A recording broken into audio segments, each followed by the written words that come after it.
सब देखने और सुनने वालों की खिदमत में मोहब्बत भरा सलाम। फील्ड मार्शल साहब 5 साल के लिए जनाब दोबारा इक़्तिदार में आ गए और ये सारा कुछ एक ड्रामा जो चल रहा था, उसमें एक खबर चलाई गई कि इमरान खान को शायद रहा किया जाए। वजह उसकी ये थी कि ब्लैकमेल किया जा रहा था और ये नून लीग को बताया जा रहा था कि अगर आपने फौरी तौर पर जो हम कह रहे हैं उस पर अमल ना किया, तो ये जो हमने जेल में एक कैदी आपको पता ही है इमरान खान, उसको हम रहा करके उसको ले आए। ये सुनने के बाद कल 5 बजे तक का टाइम था, उसके बाद शहबाज शरीफ ने साइन किए, सदर ने साइन किए और बड़ी खुशी के साथ चीफ ऑफ आर्मी स्टाफ ने ये मैसेज दिया कि अब पाकिस्तान पता नहीं कौन-सी उड़ान पे उड़ने वाला है। सर ये बताइए कि ये जो पता खेला गया आर्मी की तरफ से और कामयाब रहा और एक दूसरे की कमज़ोरियों का सबको पता है। आप देख रहे हैं कि आने वाले दिनों में कोई हालात पाकिस्तान के चेंज होते? मुबारक साहब, असल बात यह है कि पाकिस्तान को किस तरह बेचा गया। आप ये देखें कि ये जो मुस्लिम लीग नूनी है या जरदारी है, ये इसके साथ जो इसकी एक गैंग है, इन्होंने जो पाकिस्तान के साथ किया हुआ है वो सबको पता है जी। और किस तरह इन्होंने अपनी सजाएं माफ करवाई वो भी लोगों को पता है। किस तरह इन्होंने जैली पार्लियामेंट बनाई, फिर कानून पास करा के सब सजाएं माफ करवाई और सदारत में बैठ गया, दूसरा हुकूमत में बैठ गए। तो ये दोनों डाकू जो है, ये इनको ये पता है कि एक बंदा जो, जैसे अभी आपने जिक्र किया कि वो बंदा जो है वो उसके अपने ही अल्फाज थे कि एक दिन ये सारे चोर डाकू इकट्ठे होंगे और मुझे जेल में डाल देंगे, क्योंकि मैं पहला बंदा हूं जो जिसने इनको अदालतों छुपे हुए तमाम राज जो है वो दुनिया को बताए हैं कि ये चोर है। तो वो बात मुबारक साहब ये है कि ये इसके साथ आर्मी वाला मिल गया। अभी आर्मी का एक आप देखें, आप अगर मीडिया पे देखें तो इस बंदे की, जब ये मेजर था कोयटे में, तो इसके खिलाफ एक रिपोर्ट लिखी गई थी और वो उसका नाम पहले देखें, आसिम मनीर अहमद शाह, और इसका एड्रेस और फोटो, और नीचे लिखा है ये स्टाफ कॉलेज कोटे में कि ये बंदा डिसीवर है, डिसीवर, ही इज डिसीवर। ये इसके डॉक्यूमेंट में लगा हुआ है। तो डिसीवर का मतलब अंदाजा लगा ले कि ये कितना बड़ा, हमने एक बात की है कि ये साजिशी है, ये चापलूस है, ये खतरनाक है। तो ये किस तरह लेफ्टिनेंट जनरल बना, 4 स्टार जनरल बन गया, आज पता नहीं क्या क्या बनता जा रहा है। ये पाकिस्तानी कौम की गर्दन इन्होंने काट दी है, मरी कौम की गर्दन, टांगे, सर सब खत्म हो गया। ये कभी हो ही नहीं सकता किसी कौम के ऊपर के एक बंदा 3 साल अपनी नौकरी करके फिर 5 साल के लिए field marshal, chief of army staff, chief of defence, क्या सारी फौज के लोग मर गए, लेफ्टिनेंट जनरल मर गए, खत्म हो गए, शहीद हो गए, कि यही बंदा है कि इनको मिला हुआ है। क्योंकि ये खुद चोर है और ये डाकू चोर इकट्ठे हो गए, तो इसको साथ मिला लिया है कि हमने भी तुम्हें बहुत चीजें दी है, तो तुम हमारे साथ मिल जाओ। तो हम इस मुल्क को, भुट्टो ने कहा था मैं 20 साल इस मुल्क को बेवकूफ बनाऊंगा, इस कौम को। जियाउल हक ने क्या किया, अयूब खान भी 20 साल इस कौम को बेवकूफ बनाना चाहता था, और आज तीसरे लोग जो अपनी सजाएं माफ करवा के लूट मार फिर अभी 20 साल इस कौम को बेवकूफ बनाना चाहते हैं। मुबारक साहब, ये मेरे ख्याल में ये शर्मनाक कोई अल्फाज नहीं है। ये पाकिस्तान के लोगों के लिए बहुत बड़ी एक साजिश है जो ये लोग मिलके लोगों को दबाने के लिए, लोगों के हकूक मारने के लिए, लोगों को जुल्म करने के लिए, लोगों पाकिस्तान का पैसा खाने के लिए, इंसाफ नहीं मिल रहा, कुछ नहीं मिल रहा, इस्लाम है नहीं उस मुल्क के अंदर। मुबारक साहब, ये बहुत बड़ी दुश्मनी है पाकिस्तान के साथ जो इन्होंने कल खेली है। अच्छा, मगर आपको भी पता है कि इलेक्शन जो थे वो जितवाए थे और ये लोग पार्लियामेंट में आए थे, इसमें चीफ ऑफ आर्मी स्टाफ का एक अहम किरदार है, फौज को उस काम पे लगा दिया गया इलेक्शन चोरी करने पे। तो ज़ाहिर है एक डील इनकी हुई है और ये भी पता चला है कि इस डील में अगली जो वज़ीर आज़म है वो मरियम बनेगी और ये 10 साल तक ये जो लोग हैं ये गवर्नमेंट में रहेंगे, क्योंकि 5 साल के बाद जो अभी 3 साल बाद या 4 साल बाद इलेक्शन होने, वो भी इन्हीं के दौर में होगा, वो भी नून लीग को जिताए जाएंगे। तो बड़ी लंबी गेम खेलने के चक्कर में है।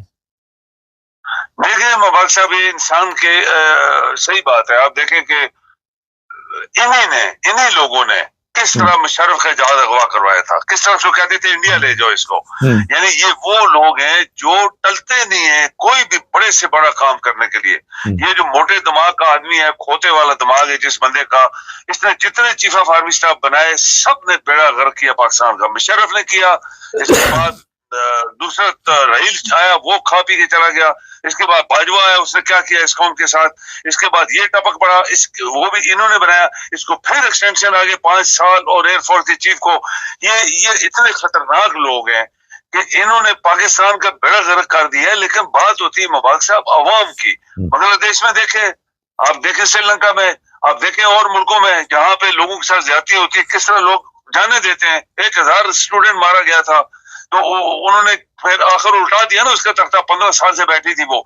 तो ये कौम जो है ये मुर्दा हो गई है और ये लोग फायदा उठा रहे हैं। लेकिन फौज के अंदर भी लोग खामोश हैं जिनका हक मारा गया। अभी कई लेफ्टिनेंट जनरल घर जाएंगे, 5-10 साल में कितने दर्जनों घर जाएंगे, उनको कोई फिक्र नहीं है। और ये चोर जो है, डाकू लौरी और ये जरदारी दुनिया का रामखोर आदमी है, वो इसके साथ मिल गया है।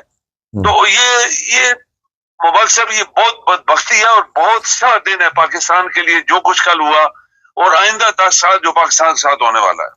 सर ये बताइए कि कौम क्या करे? कौम को कभी चलान शुरू कर देते, कभी हेलमेट का स्यापा डाल देते, कभी कभी बच्चों को गिरफ्तार कर लेते, कभी लाइनों में कौम लगी हुई है, कभी बिल दे रहे हैं, कोई अंगूठी बेच रहा है बिल देने के लिए, कोई कुछ बेच रहा है, जेवरात बेचे जा रहे। कि क्या करे कौम? कौम की तो हालत ये कर दी है कि उनकी तो सारा दिन बेचारों की अपनी टेंशन नहीं खत्म होती।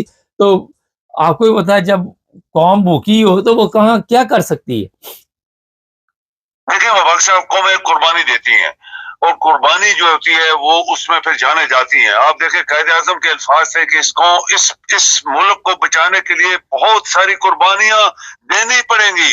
ये उसके अल्फाज थे पहले दिन, उसको नजर आ गया था। असल में कायदे आजम को पता लग गया था कि ये जो मेरे जेब में लोग आ गए, ये सब जल्दी लोग हैं, ये कल पाकिस्तान का अशर नशर करेंगे। तो उसने बोला था कुर्बानियां देनी पड़ेगी। अभी कुर्बानी मुबारक साहब जो कौमें देती हैं वो कामयाब हो जाती है, कुर्बानी तो देनी पड़ेगी। बड़ी बड़ी आप देखें कौमें जो जिंदा हुई हैं उन्होंने बड़ी कुर्बानियां दी हैं।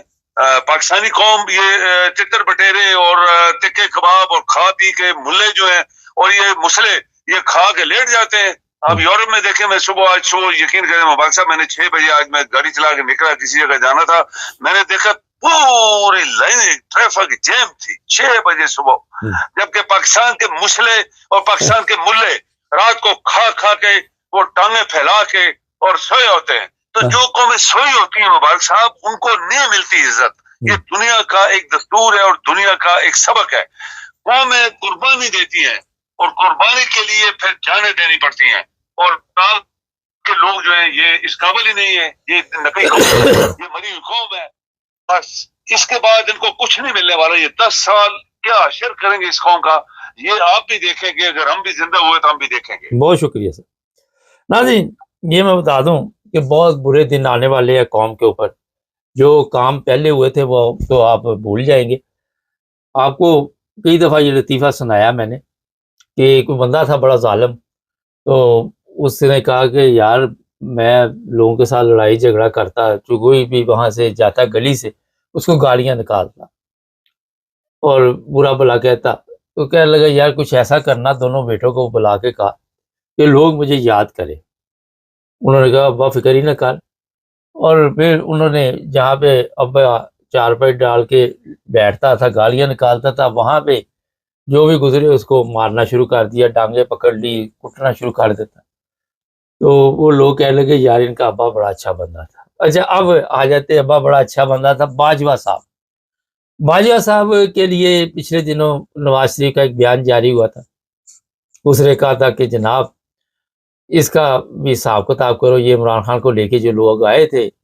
और ये खबर अभी सोशल मीडिया से हमें मिली है कि बाजवा को वहाँ से तितर बितर करा के दुबई भिजवा दिया गया है, जहाँ पे कोई फैमिली मीटिंग हो रही है।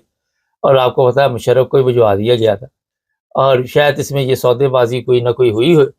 और जो लोग कहते हैं कि फ़ौज अपने जर्नैलों की हिफाजत करती है, सारा कुछ आपको पता ही है। हमारे जहाँ पे हालात है वहाँ पे हेलीकॉप्टर भी गिर जाते हैं, मौसम भी अच्छा होता है, सब कुछ अच्छा होता है, अपने मफादात की खातिर अपने जिसको आप पंजाबी में या उर्दू में कह लो उल्लू सीधा कर ली, सारा कुछ किया जा सकता। तो जनाब ये जो कौम है तैयारी पकड़े, और अब ये लड़कियां औरतें जो भी है उनके लिए मेरा ख्याल है कोई अच्छी खबर नहीं है, और जिस तरह उनके साथ सलूक किया जाएगा, और मेरा ख्याल है आप भूल जाएंगे हर चीज़। चैनल को सब्सक्राइब करें, जुड़े रहें हमारे साथ ताकि और भी प्रोग्राम देख। सब देखने और सुनने वालों की खिदमत में मोहब्बत भरा सलाम। इरफान अहमद खान साहब हमारे साथ है। खान साहब, रूस और अमेरिका के दरमियान क्या चल रहा है, क्या नई अपडेट है? अपडेट यही है कि जो मुज़ाकरात उनके शुरू हुए हुए 28 नुकात के ऊपर, और उसकी डेडलाइन भी गुजर गई थी, लेकिन उसमें अमेरिकन डेलीगेशन गया हुआ है जिसमें उसके दामाद साहब भी शामिल हैं अमेरिकन सदर के, तो वो मनाने की कोशिश कर रहे हैं। और उसको यूरोप से बाला बाला जो गुफ्तशनीद हो रही है उससे यूरोप का काफी डिस्टर्ब है। और कल भी जर्मन चांसलर ने और जो रूस फ्रांस के सदर हैं दोनों ने मुश्तरका बयान दिया है जिसमें उन्होंने कहा कि पुतिन जो है ये जो यूक्रेन के सदर ज़ेलेंस्की, इसको हमने अब तक बहुत सपोर्ट किया है और उसको भी उस तमाम हमारी अब तक की सपोर्ट का यूरोपियन यूनियन की यूरोपियन ममालिक की सपोर्ट का ख्याल रखना चाहिए और इसको बहुत मोहतात होके अगले चंद दिन जो है वो फैसले करने चाहिए। और जो उसका झुकाव जो है वो ज्यादा अब रूस और अमेरिका जो भी फैसला कर रहे हैं उसकी तरफ उसका झुकाव ज्यादा है बजाय इसके कि वो यूरोप को साथ रखता। तो उसके ऊपर तशवीश का इजहार किया जा रहा है यूरोपियन ममालिक की तरफ से। और जर्मन चांसलर जो है, हालांकि आज बड़ा इम्पोर्टेंट दिन है यहाँ पे जर्मनी के लिए सियासत के लिहाज से, बहुत से अहम कवानीन पर रायशुमारी होनी है जो डिले होती होती है इस फ्राइडे तक आ गई थी। और उसके बाद शाम को जर्मन चांसलर ने जाना था नॉर्वे, वो कैंसिल करके तो वो ब्रसल्स जा रहे हैं और वहां पर उनका डिनर है यूरोपीय यूनियन की सदर जो है उनके और बेल्जियम के सरबराह के साथ, तो वजीर आज़म के साथ। और वहां वो इंसिस्ट करना चाहते हैं, फैसला करवाना चाहते हैं कि भाई जो अब यूक्रेन के ऊपर मजीद पैसा जो है, जो एसेट्स हमने जब्त किए हैं रूस के, उसमें से खर्च किया जाए और यूरोपियन यूनियन ममालिक जो है वो अपने बजट में से अब ये खर्चा ना करें। जब हमारा साथ देने के लिए तैयार नहीं है रूस, तो फिर ये यूक्रेन उसका झुकाव जब उधर हो रहा है तो फिर हमें भी उस किस्म के फैसले जो है उन्हें तब्दीली करनी चाहिए। तो ये आजकल की सियासत जो है बहरहाल किस मुंड चढ़ती है ये अब नहीं हम कह सकते, लेकिन बहरहाल आजकल मामला जो है गर्म है और ज्यादातर यूरोपियन ममालिक जो है वो इस वक्त नाराज है अमेरिका से। और आपको पता है जर्मन सदर आजकल बरतानिया गए हुए हैं, वहां पर जिस कदर उनका इस्तकबाल किया गया है, जिस तरह 27 साल के बाद जर्मन सदर जो है वो ऑफिशियल विजिट को पर गया है, उसको वहां बड़ा वेलकम किया गया है। तो कल मुश्तरका पार्लियामेंट के से खिताब भी किया है जर्मन सदर ने, और जो तलखी पैदा हो गई थी एक सियासी तौर पे यूरोपीय यूनियन से निकलने के बाद, उसको अब मौजूदा बादशाह जो है वो उसको खत्म करना चाहते हैं। और जर्मनी को इस मामले में काफी सख्त बयान जर्मनी ने भी दिए थे और जर्मनी ने ज्यादा सीरियसली इस बात को लिया था, क्योंकि शुरू में समझाने में भी जर्मनी सबसे आगे था, क्योंकि ये चाहता था कि बरतानिया ना छोड़े यूरोपीय यूनियन को, लेकिन यूरोपीय बाहर बरतानिया निकल गया तो उसके बाद जर्मनी का रवैया सख्त हो गया। तो अब बहरहाल दोबारा से एक फ्रेंडली माहौल जो है वो पैदा किया जा रहा है और ये भी बरतानिया को कुछ एहसास हो गया कि भाई यूरोप में रहते हुए खाली अमेरिकन के साथ नहीं हम चल सकते, हमें यूरोप ममालिक को भी साथ रखना है। जो ट्रेड पॉलिसी जिस किस्म की कलाबाजियां खा रही है उससे बरतानिया भी मुतासर हो रहा है, तो इसलिए यूरोप के अंदर भी अब बरतानिया भी यूरोप का साथ देने पर रजामंद हो रहा है। तो यूक्रेन की जंग में भी उसने अमेरिकन पॉलिसी के बजाय अब बरतानिया भी यूरोप की तरफ उसका झुकाव ज्यादा है। कारण जी आजकल के हालात हैं जो यूक्रेन जंग के अंदर आप करवट कह लें या उसका कोई सोल्यूशन जो ढूंढा जा रहा है उसके अंदर भले इस वक्त एक नई मोड़ जो है वो सामने आने वाला है। खास रूस जिस तरह आप बता रहे हैं कि जर्मनी ने या यूरोप में जो भी इस वक्त कदम उठाया रूस के खिलाफ, तो रूस आराम से बैठ जाएगा यूरोप के लिए, वो सब कुछ आराम से मान जाएगा। जाहिर बात है कि यही इसी बात के ऊपर वो अभी जो कहा जा रहा है यूरोप को सब यही है कि इस बात की गारंटी ली जाए यूरोप इस रूस से कि भाई अगर इलाके हम उसको दे रहे हैं, अगर यूक्रेन अपने इलाके छोड़ने पर तैयार है, अपनी सरजमीन उसको देने पर तैयार हो रहा है, तो उससे कम से कम एक गारंटी तो ली जाए कि हाँ भाई वो किसी किस्म के आइंदा इतने साल तक मुदाखलत नहीं करेगा सियासी मामलात के अंदर यूरोप की तरफ और इन ममालिक की तरफ, जो यूक्रेन के साथ साथ कई पोलैंड के ममालिक जो है इनकी तरफ, तो उसी पे बात जो है बढ़ी हुई है। और वो उसकी गारंटी की तरफ जो है वो अमेरिकन संसद साहब की शायद की जो टीम है वो भी इस तरफ कोई इजहार राय नहीं कर रही, इसकी वजह से यूरोप परेशान हो रहा है। चले थोड़ा पाकिस्तान पे देखते हैं। खास साहब 5 साल के लिए दोबारा अपना आसम मुनीर साहब ने कुर्सी संभाल ली है, और आप देख रहे हैं कि अगले 10 साल तक कौम कोई और भी कौम के लिए मुश्किलात आएंगी। देखा उन्होंने दोबारा कुर्सी से वाली को कुर्सी से उठने पर तैयार नहीं हुए। हाँ जी, इस लिहाज से बहरहाल उनका पीरियड लंबा हो गया है और इसके कोई मुस्बत ऐसे असरात जाहिर नहीं होंगे। जो डिले हो रहा था उस वक्त इन सियासतदानों का ख्याल था कि भाई शायद वो उनको चीफ ऑफ डिफेंस बना देंगे, तो उसके बाद जो vice chief of the army staff है वो हम नया बदला ले आएंगे। और ये इनको पहले या तो उनसे वादा कर लेते, और हर बंदे को ये समझ थी कि भाई ये अपने आप को मजबूत कर रहे हैं आसिम मुनीर साहब, तो वो कैसे चीफ ऑफ आर्मी स्टाफ की सीट छोड़ देंगे, क्योंकि असल इख्तियार तो चीफ ऑफ आर्मी स्टाफ के पास है ना। चीफ ऑफ डिफेंस उस वक्त हरकत में आएगा जब खुदा न खासा कोई जंगी हालात पैदा हो जाए, तीनों अफवाज को मिलकर कोई कदम उठाने पड़े एक दूसरे के साथ। बना जो डे टू डे अफेयर्स है उनके अंदर तीनों सीएनसी अफवाज के जो है वो इंडिपेंडेंट कार्रवाई करने के लिए, और वो उन्होंने कभी भी नहीं छोड़नी थी वो सीट। ये इस गलतफहमी में हमारे कागे थे शहबाज शरीफ साहब, अब उसको भुगते हैं। अब वो पहले से ज्यादा स्ट्रांग हो रहे हैं, एक ही हाथ में सब कुछ पावर जो है वो आगी हुई है। अब मजीद उनके जो कर फैलाएंगे तो फिर ये सियासतदान मजीद तंग हो गए। खान साहब आप देख रहे हैं कि ये जो डील इनकी हुई है अगले 10 साल तक यही अकेले ही खेलते रहेंगे। इमरान खान का तो मुश्किल मेरा ख्याल है कि इस वक्त बिल्कुल ही खत्म हो गया। नहीं, ये आपको कोई ऐसी पेशगोई नहीं कर सकते। आपको पता है अगर या तो बिल्कुल नीचे लग जाएंगे, हर चीज को उसी तरह मानते चले जाएंगे, तो फिर तो इनकी बात चल जाएगी अगर हुकूमत करनी है।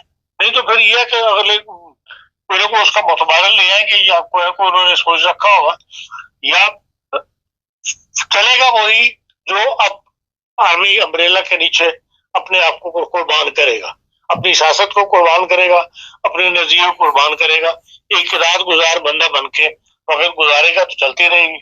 आपको पता है पार्लियामेंट तो हमारी है ही ऐसी कि भाई वो ना तो किसी जास पर बहस करते हैं, ना वो किसी बात पे बहस करना चाहते हैं, ना किसी कानून की जैसे कैसी डीपली उसको स्टडी करते हैं, ना उसको मुस्तकबिल के लिहाज से उसको देखते हैं। वो तो हाथ खड़े करने वाली चीजें वज़ीर आज़म ने कह दिया, उधर उन्होंने हाथ खड़ा कर देना। तो इसलिए उन्हें एक कुर्बानी वाला वज़ीर आज़म चाहिए जो अपनी ख्वाहिशात नज़रियात को हमारी बात मनवाता रहे, ताकि दुनिया को हम कह सकें कि हाँ पाकिस्तान के अंदर जमहूरियत है और सियासी लोग जो है वो हुकूमत कर रहे हैं। असल में जो लोग हुकूमत कर रहे हैं वो बाहर आपको पता है कि एस्टेब्लिशमेंट है, और उसी ने ना अपने आप को तब्दील करना है बल्कि अपने आप को मजीद स्ट्रॉन्ग करना। कसम मोदी धमकियां दे रहा है बार बार, आप देखते आने वाले दिनों में कोई दोबारा हमला करेगा इंडिया।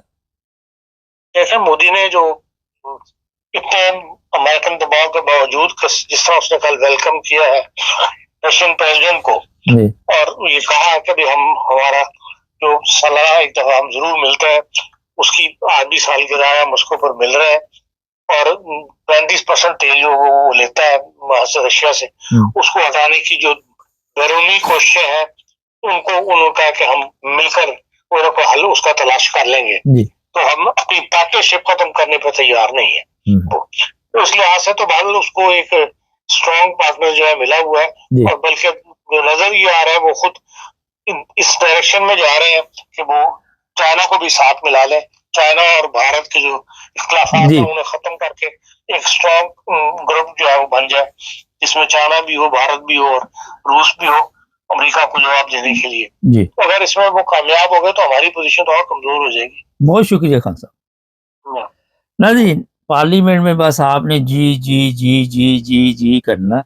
और ये मैं बता दूं कि ये जो पार्लियामेंट है वो तो पहले ही बूट पॉलिश है सारी की सारी।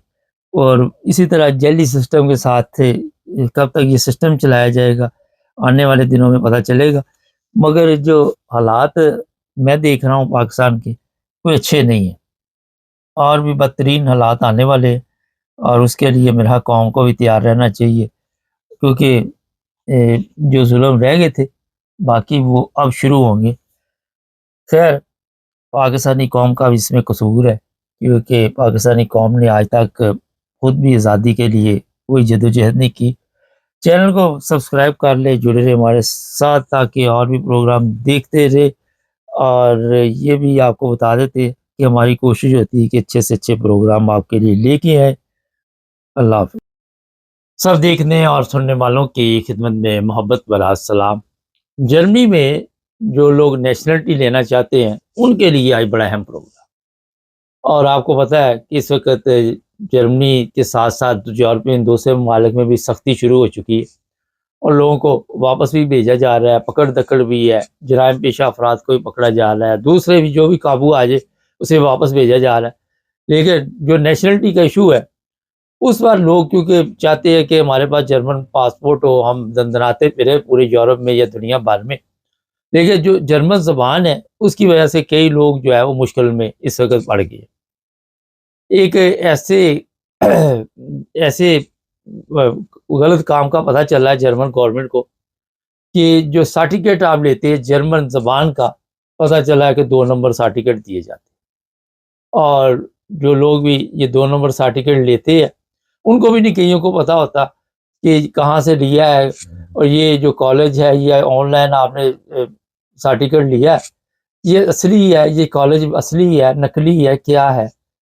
तो अगर अब जर्मन गवर्नमेंट ने जनाब कहा है कि इस बार हमने बड़े सख्त कवानीन हैं जो वो मुतारफ़ करवाए।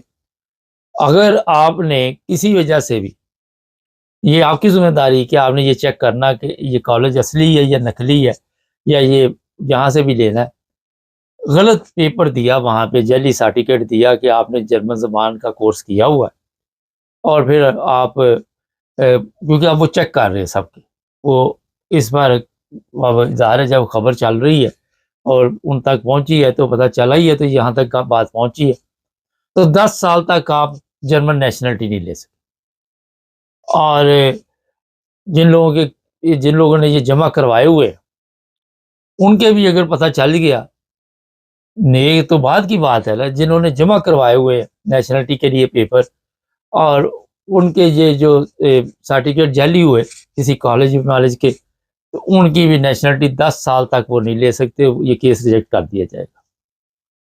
अच्छा, इसमें जो असल एक और प्रॉब्लम आ रही है, वो कहते जी हज़ारों लोगों ने ये जाली सर्टिफिकेट लिए, इनको संभालना कैसे। अब सबकी इंक्वायरी करने के लिए ज़ाहिर है वक़्त चाहिए, टाइम चाहिए।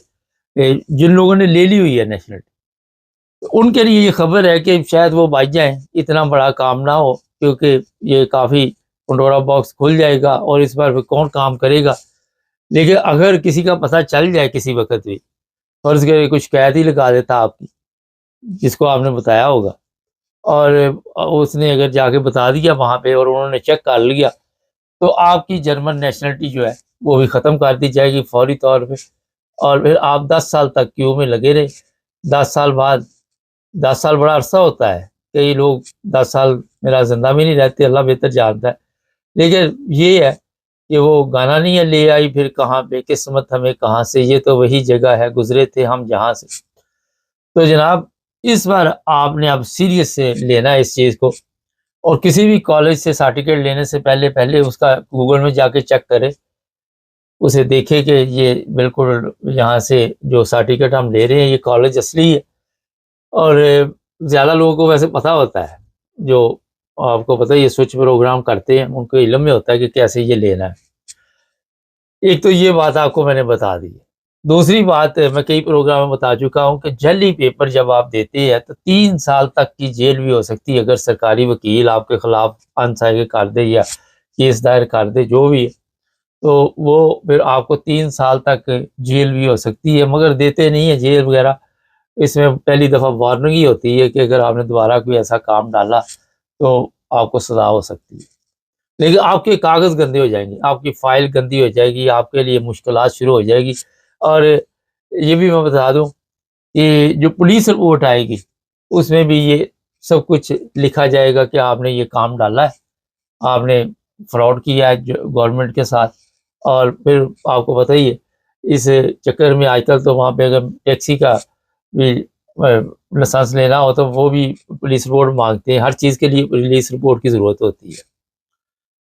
उसके अलावा जनाब ये मैं बता दूँ कि जो लोग वहाँ पे शूफा में हैं या दूसरे, उनके लिए बैंकों ने कुछ रियायत की है, कोई वसाल कार्ड का सिलसिला निकाला है, क्योंकि उनके बैंक अकाउंट के मसले थे इस तरह के। आप ये सारा कुछ गूगल में जाके चेक कर सकते हैं। और ये मैं बता देता हूँ आपको कि अब वो वाले हालात जर्मनी में नहीं थे। अगर किसी के ज़हन में है कि कुछ नहीं होता, तो ये पिकनिक ख़त्म होगी। उसकी कई वजूहात हैं। आप काम करते पकड़े जाएँ, अगर फ़र्ज़ करें आप किसी यूरोपियन मुल्क से वहाँ पे आए हुए हैं और आप शवार आर्बिट कर रहे हैं, तो वो भी अब इतना बड़ा जुर्म बना दिया गया है कि आपके लिए वो भी मुश्किल पैदा कर देता है। और लोग की इस तरह बाकायदा तौर पर वो कंट्रोलें कर रहे हैं, लोगों को चेक कर रहे हैं, लोगों को हर तरह वहाँ पे देखा जा रहा है।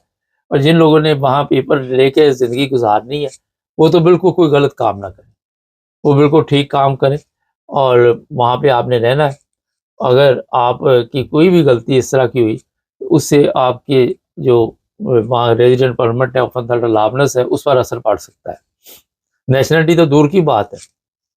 तो ये जनाब जो चीज़ें मैं आपको बता रहा हूँ, इस पर बड़ा ख़्याल रखें। एक और चीज़ मैं बता दूँ, पिछले दिनों मैं इटली गया हुआ था, रोम। तो वहाँ पे जब मैं हैम्बर्ग से गया था, तो जाती दफ़ा तो किसी ने मुझे पूछा नहीं, कोई बात नहीं हुई।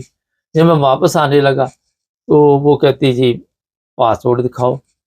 अब मेरे आगे दूसरी लाइन में एक और बंदा था गैर मुल्की, उससे उसने देखा और मेरे से देखा, गोरों से नहीं देखा। तो मैंने उससे पूछा फिर, मैंने कहा अभी ये क्या मामला है? हमारे से आप पूछ रही है? कहती ये जर्मन और फ्रांस ने हमें सख्ती से मना किया हुआ है कि जो भी आपको गैर मुल्की नज़र आए, उसको कहो कि ज़रा अपना पासपोर्ट दिखाएँ, वरना मैंने कहा अगर ना हो तो कहती आप ट्रैवल नहीं कर सकते। और ये जो लोग बसों पे सफ़र कर रहे हैं पुर्तगाल, इटली से जर्मनी वगैरह आ रहे हैं, वहाँ पे भी मुकम्मल चेकिंग है फ्रांस और जर्मनी आने वालों के लिए। और वो बाकायदा तौर पर अपने आप डॉक्यूमेंट्स पास रखें, और आपको जर्मनी में भी चेक किया जा सकता है किसी मोटरवे पे, किसी जगह पे भी, और फिर आपके लिए मुश्किल पैदा हो सकती है। मगर अजीब ही लगता है जब आप किसी से भी ना पूछे, और जब गैर मुल्की देख कर अब कह कुछ नहीं कह सकते, आप बहस कर नहीं सकते, क्योंकि ज़ाहिर गैर मुल्कियों के लिए उन्होंने ये सारे जो भी हदायत दी होती है, इसीलिए दी होती है कि गैर मुल्की जो थे पहले बाई एयर आ जाते थे नॉर्मल। मैंने उससे पूछा कि इंग्लैंड के अलावा आप लोकल सफ़र कर रहे हैं, इसे लोकल ही गिना जाता है यूरोप में, तो आप पासपोर्ट चेक नहीं कर सकते। तो वो कहने लगे नहीं, ये आपको चेक करवाना। मैंने तो दे दिया, मेरे पास था, मैं जेब में रखा हुआ था। मगर मैं बात इसलिए आपको बता रहा हूँ कि आइंदा ऐसी गलती ना करें, और कोई भी सफ़र करने से पहले आपका आईडी कार्ड, पासपोर्ट आपके पास होना चाहिए। अच्छा, वो जो दूसरा बंदा था, उसने जब पासपोर्ट दिया, उसको तसल्ली नहीं हुई, जर्मन पासपोर्ट था, उसने पकड़ा हुआ। तो वो कह लिया कि कुछ और भी दिखाओ। फिर उसने कोई पता नहीं फ़ीरोशाइन दिखाई, ड्राइविंग लाइसेंस, या फिर कोई आउटसाइज़ दिखाया, मैंने नहीं देखा। लेकिन उसकी तसल्ली करने के बाद उसने उसे जहाज़ में जाने दिया। तो ये हालात हुए हमारे गैर मुल्कियों के, यहाँ से आप अंदाज़ा लगा लें कि कितनी सख्ती हुई है। कल ही मैं देख रहा था कि जो ये बसें चलती है यूरोप की, उसमें पुलिस चढ़ जाती है और वो लोगों को उतार देती है जिनके पास आउटसाइज़ नहीं होते, जिनके पास पासपोर्ट नहीं होते। उसकी वजह ये मैं बता देता हूँ, इटली, पुर्तगाल, स्पेन से लोग जो है वो गैर कानून यहाँ भी केस कराए, वहाँ भी केस कराए। वो फिर बस पे या पहले प्लेन पे आते थे, अब प्लेनों पे तो नहीं आते, लेकिन बस पे आते होंगे, ट्रेनों में आते होंगे, इसीलिए उन्होंने फिर इसकी चेकिंग शुरू कर दी। तो आपने इस चीज़ का भी बड़ा ख्याल रखना है। जब भी आप सफ़र करें, अपने बाकायदा तौर पर हर चीज़ चेक करके रखें। हो आप असली भी हैं, मगर अगर किसी वजह से आपको उन्होंने रोक लिया, तो आपकी दिहाड़ी तो गर्क होगी, टाइम ज़ाया होगा, जो भी आपका प्रोग्राम होगा, कोई शादी-ब्याह का होगा या कोई भी होगा, इमरजेंसी में भी कोई आ जाता है बंदा गलती से, तो उसका प्रोग्राम जो है वो फिर ख़त्म हो जाएगा। इसलिए टिकट भी ज़ाया होगी। आपको पता है कि ये आपकी अपनी गलती गिनी जाएगी।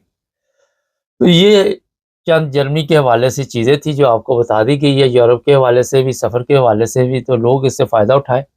प्रोग्रामों का मकसद यही होता है कि कोई भी हमारे जो लोग प्रोग्राम देखते हैं वो अब यार अजय भी बात किसी मुश्किल वक़्त से चैनल को सब्सक्राइब कर लें, जुड़े रहें हमारे साथ।